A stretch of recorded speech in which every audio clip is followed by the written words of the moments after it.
Olá, amigos do canal de Olhos Bem Abertos, Anísia Ump novamente com vocês. Sempre agradecendo a resposta que vocês me dão, me seguindo e continuando a nossa jornada aqui de conhecimento disso que parece um conto, uma ficção, mas nós vamos ver que tem muito a ver, porque eu tiro todas as informações também da literatura e também do Antigo Testamento, que corrobora aqui com tudo que eu falo. Inclusive, vou deixar aqui aberto, porque eu vou precisar usar hoje uma passagem do Antigo Testamento. Em muitos momentos eu irei usar, porque está tudo registrado. Moisés registrou quando escreveu a Gênese. E nós, como nós vimos no último episódio, Marduk ele estava choramingando porque o pai dele não tinha sido reconhecido. Ele ficou com o título de Senhor da Terra, sendo que ele deveria ser o governante geral, o Senhor do Comando. E falava com todas as, acho que até com lágrimas caindo: eu sou o teu primogênito, da tua legítima esposa, nascido no Nibiru, então eu sou autêntico. Mas o responsável pelo ouro e também pela cidade do ouro é Ninurta, filho de Enlil. E essa cidade era Baritibira, que lá o Ninurta tinha toda a autonomia de mandar, né, processar todo o ouro e enviar na exportação para o mundo deles. E também ele dizia que a ele foi dado a longevidade ou a sobrevivência que as pessoas tinham também em Nibiru. Ele também tinha, mas não sei por que ele reclamou disso. E aí ele diz: agora nós voltaremos para a terra.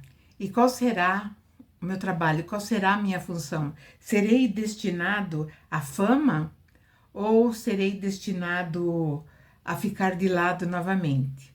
E nisso ele toca o coração daquele pai, que fica enternecido, abraça o filho e fala para o filho que tudo aquilo que ele foi privado, porque ele colocou na cabeça também de Enki, que Enki não lutou pelos direitos de ter chegado aqui primeiro, então ele deveria ser realmente o senhor do comando. E aí ele fala: tudo do que eu fui privado, você não será. E seu tempo celestial chegará. Por que ele fala isso? Como eu já falei, eles mapearam todas as estações, todas as constelações, que foram 12, né? Que ficou aí constelação de Virgem, de Sagitário, de Carneiro, de Câncer, de Capricórnio, enfim, todas essas constelações. E aí quando Enlil começa o seu governo na Terra, quando ele é responsável pelos Anunnakis da Terra, ele estava bem alinhado com a constelação de Touro. E aí ele falou: então um dia vai chegar o teu dia, do teu alinhamento. Mas isso também não acalmou muito o coração dele, né? Aqui na Terra, Enlil estava preocupado. Afinal de contas, eles saíram para fazer uma sondagem se a Lua seria viável fazer um espaço-porto, lá um porto espacial, para sair da Terra. Depois chega lá com uma plataforma, aí faria o baldeamento e iria para o Nibiru. Eles foram para fazer essa sondagem e demoraram muito. E Enlil ficou preocupado, porque ele sabia que Marduk ele era venenoso, ele tinha assim um veneno. E ele ficou preocupado e comunicou, né, a longa viagem para o pai dele. Falou: olha, o meu irmão e o meu sobrinho saíram e demoraram muito. E tinha uma coisa também que incomodou muito Marduk, Enlil, que ele ficou muito preocupado, é que Marduk largou os Igig lá em Marte e nem Tchum não administrava os caras lá. E eles estavam num momento muito difícil porque a sobrevivência lá era quase nula. Então eles estavam também a ponto de explodir por lá. E então Enlil desconfiou que os dois estavam tramando alguma coisa. E ele falou: a única coisa que eles podem fazer assim para que vai me quebrar como responsável por tudo isso que está acontecendo aqui é tomar o porto espacial de Badtibira. E aí ele vai e conta tudo isso pro pai dele, para Anu.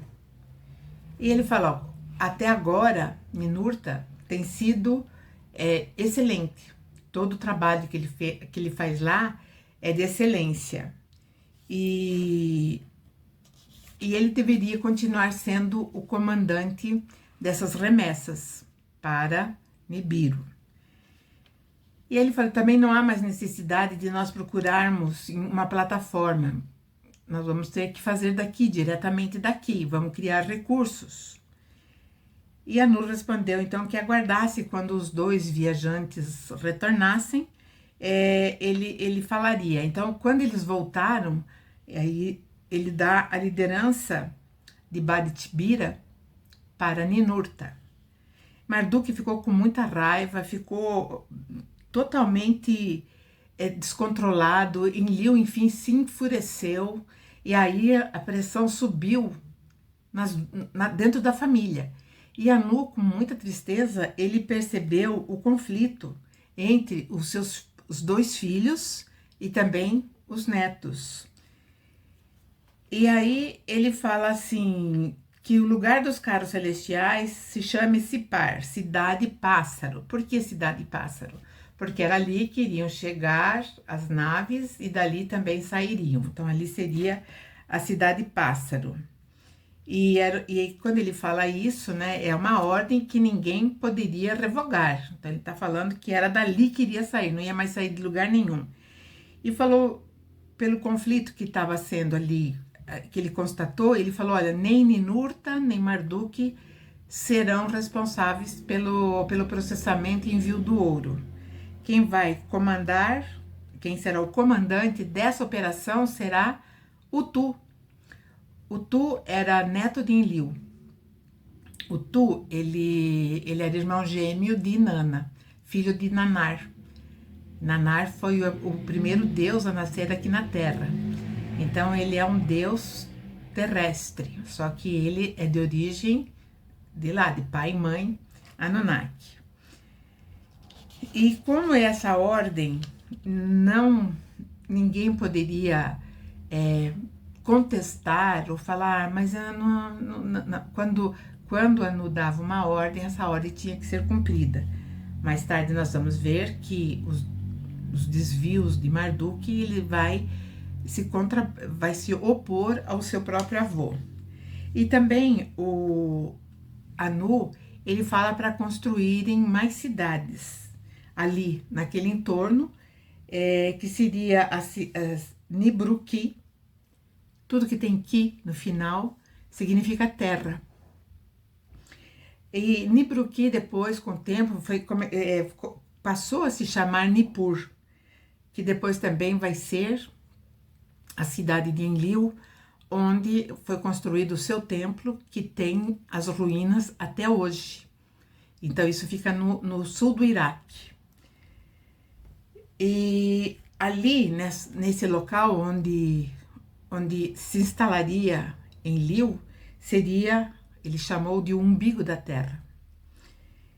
E aí ele faz toda uma mapografia desde os picos gêmeos do Arata, que a gente hoje conhece como Ararat. Então ali eram 2 picos artificiais. Esses picos, eles não eram naturais, eles foram construídos.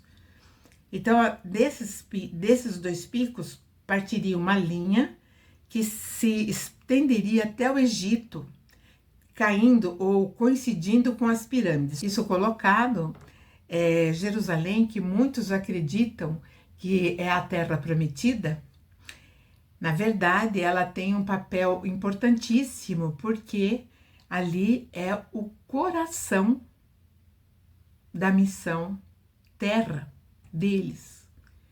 Então, a importância daquela região é muito grande. E tanto que os arqueólogos, eles procuram. Se nós procurarmos aí, dermos um Google, nós vamos ver que Jerusalém ela é completamente devastada pela procura. Tem muita gente que fala que é do Santo Graal, mas não é só isso, tem mais coisas. Outros dizem que é a arca deve estar enterrada em algum lugar, mas não é nada disso. Isso daí é o projeto, é o trabalho, é a missão de muito e muito tempo atrás. Mas vamos ver, a construção desse porto espacial na cidade de Bad Tibira durou 80 chars. Aí eu fui fazer as contas de quanto seria esses 80 chars. Na verdade, então deu 288 mil anos. Para nós é muito, mas para eles, bem pouco. Bom, para a inauguração, eles receberam a honra do pouso de Anu.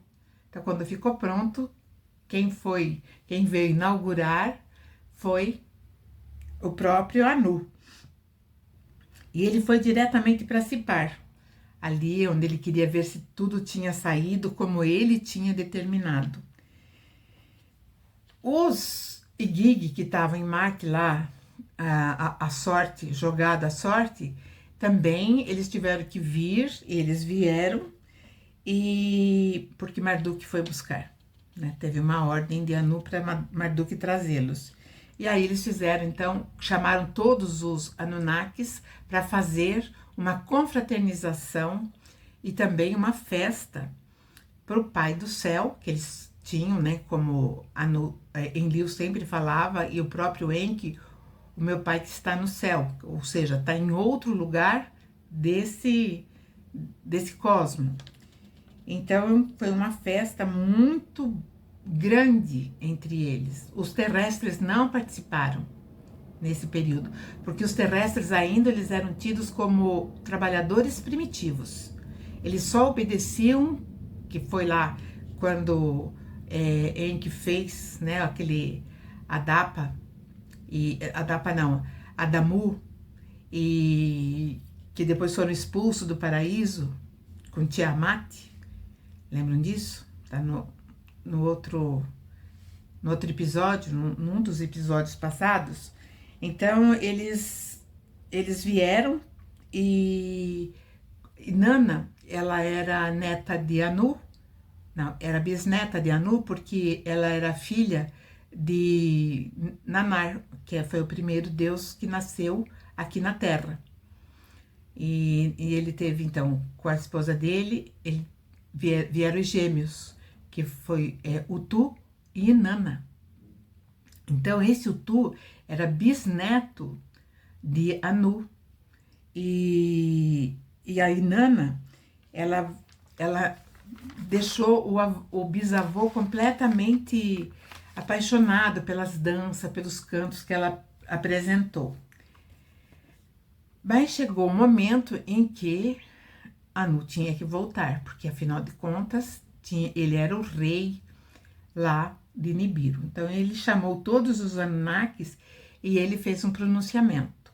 Ele falou: uma nova era chegou, com o envio direto do ouro daqui da terra para Nibiru, será a nossa salvação.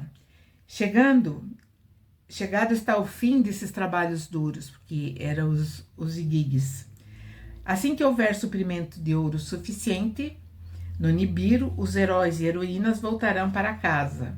E isso durará mais alguns chars. Alguns.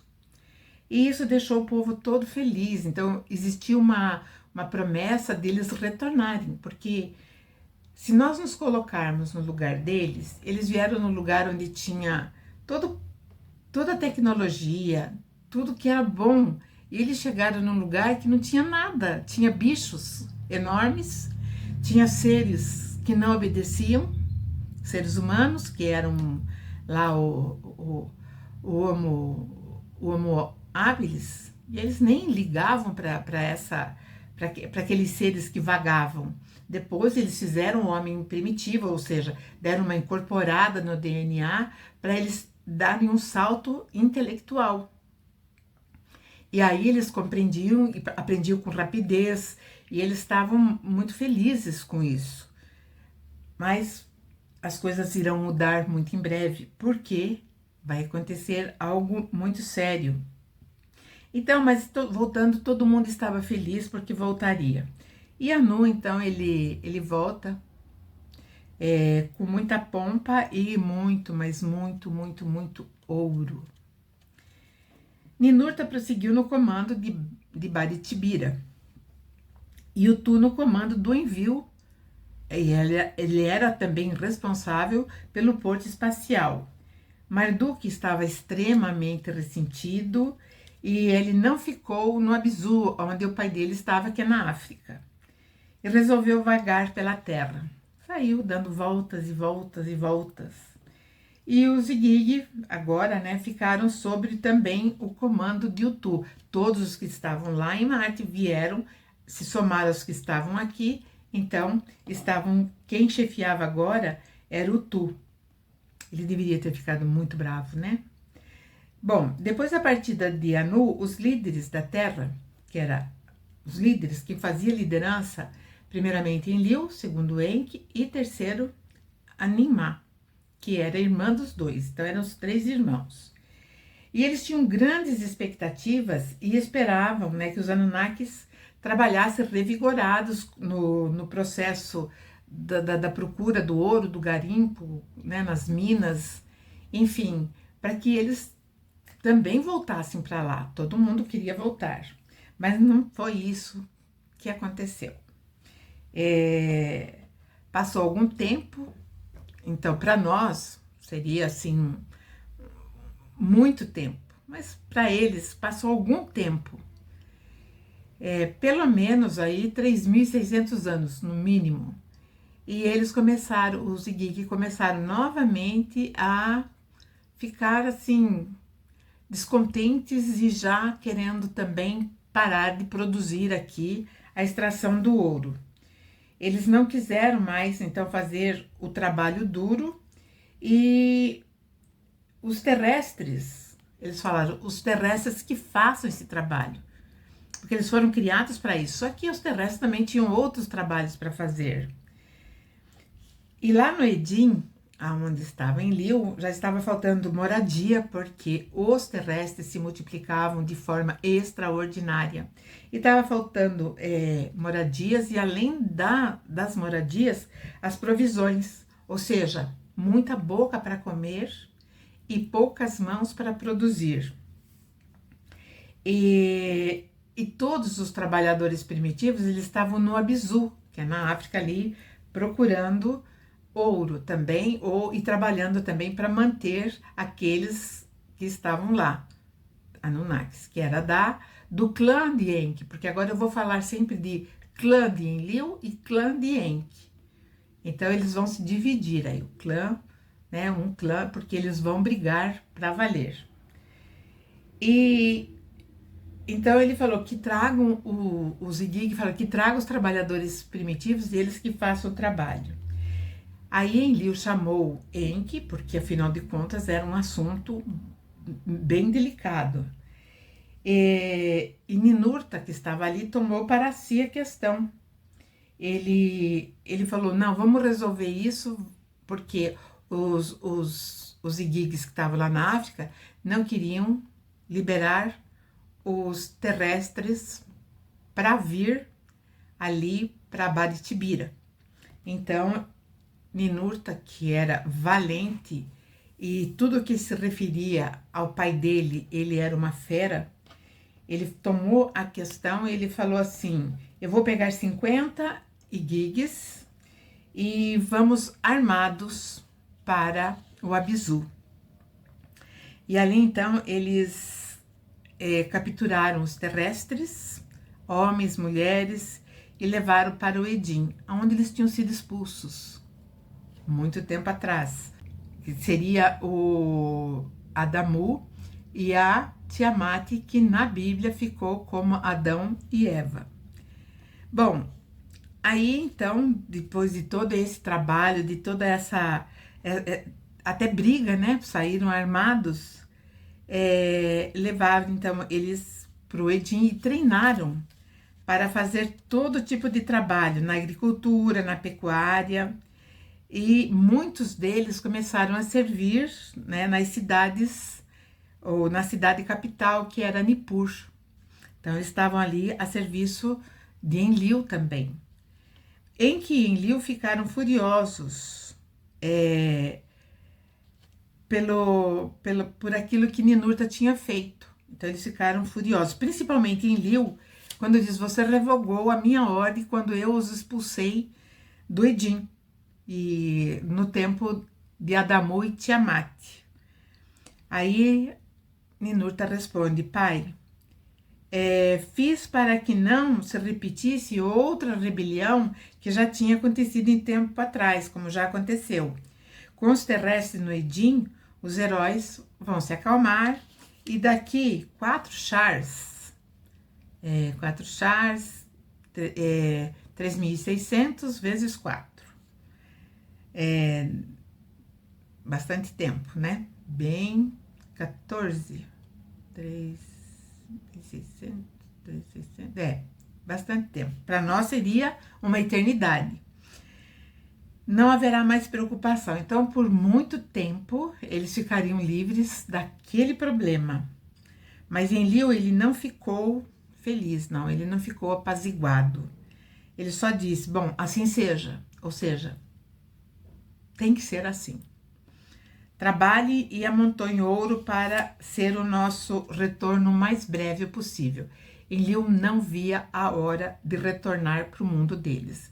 Se eu estivesse por lá, eu também teria a mesma ansiedade, a mesma necessidade de retornar para o meu mundo.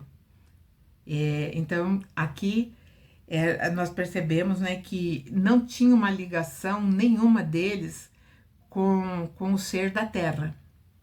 Não tinha. Eram só os trabalhadores primitivos. E no próximo episódio, eu vou trazer para vocês o início, sim, mais sério, da nossa parentela com eles.